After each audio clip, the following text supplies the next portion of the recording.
नमस्कार। हमारे भारत देश में एक देश और एक नेशन की प्रक्रिया जारी है। एक देश एक कानून, भ्रष्टाचार मिटाओ, सभी को समान रूप से देखने की बातें चलती हैं। लेकिन क्या हमारे देश में युवा पीढ़ी को पता है कि आज हमारे देश में 73 सालों से आरक्षण की महामारी चली आ रही है। सबसे बड़ी महामारी आरक्षण। एक तरफ हमारे देश की सरकार ये कहती है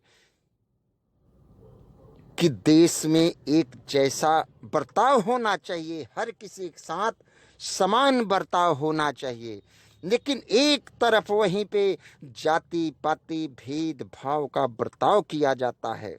अगर हमारे देश में अल्पसंख्यक के नाम से आरक्षण दी जाती है तो हमारे देश में सबसे बड़े अल्पसंख्यक जैन धर्म और सिख धर्म के हैं।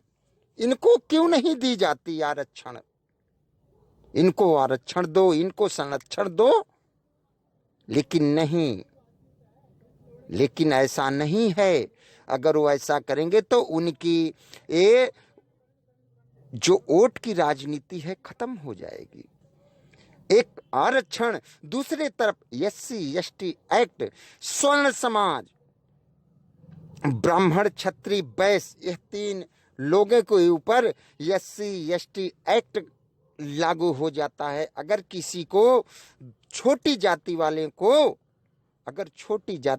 को ये लोग जाति सूचक नाम से बुला दिए, उनकी जाति से बुला दिए, तो इनके ऊपर केस हो जाता है कि तुमने अपमान किया। आरक्षण के लिए सरकार जाति के हिसाब से बांट देती है, एससी एसटी पे जाति के हिसाब से बांट देती है। इसके लिए बहुत बड़ा आंदोलन होना चाहिए, क्योंकि ये सबसे बड़ी महामारी है। आप सबको बता दें कि बांग्लादेश, पहले पाकिस्तान बना फिर बांग्लादेश बना, लेकिन बांग्लादेश में भी आरक्षण की महामारी को दूर कर दिया गया। वहां से सभी को समान तरह से सरकारी नौकरियां प्राप्त करी जाती हैं। आरक्षण वहां से बंद कर दिया गया। लेकिन हमारे देश में अपनी राजनीति की रोटियां सेकने वाले ये राजनीति पार्टी वाले कभी भी इस देश से आरक्षण और एससी एसटी जैसे महामारी को हटाने नहीं देंगे। अगर ये हट गया तो हमारे देश की तरक्की कई गुना हो सकती है। सबसे बड़ा रीजन ये है कि 98% और 95% पाने वाला व्यक्ति अगर वह स्वर्ण जाति से, ब्राह्मण क्षत्रिय और वैश्य जाति से है, उसको सरकारी पदवी की नौकरियां नहीं मिलेगी। अगर वहीं कहीं उसके साथ 60% वाला छोटी जाति का आदमी पहुंच गया है तो उसको वो काबिलियत मिलेगी, लेकिन 95% और 98%, 99%, 90% पाने वाला स्वर्ण जाति का जो लड़का है उसको नौकरी नहीं मिलेगा। ये आरक्षण, और इसके साथ साथ नौकरियों में आरक्षित कर दिया गया है, ये सीट इसी जाति को मिलेगा। सबसे बड़ी इस देश की विडंबना है कि हमारे यहाँ क्वालिफिकेशन, इंटेलिजेंट जो लड़के हैं, टैलेंटेड लड़के हैं, वह सरकारी नौकरियों से दूर हुए जा रहे हैं, वो सरकारी संस्थाएं से दूर हुए जा रहे हैं और उनका लगाव प्राइवेट की तरफ जा रहा है। सबसे बड़ी रीजन ये है कि उनको पढ़ लिख के अगर कोई ब्राह्मण क्षत्रिय वैश्य का लड़का पढ़ लिख के, कैसे भी गरीब का लड़का हो, अगर वो पढ़ लिख के कैसे भी पढ़ लिख लिया, चाहे जमीन बेच के पढ़ाया गया, उसके बाप ने पढ़ाया, चाहे कैसे भी करके, लेकिन जब नौकरी की बारी आती है तो उससे पूछ लिया जाता है कि आप कौन सी जाति के हो।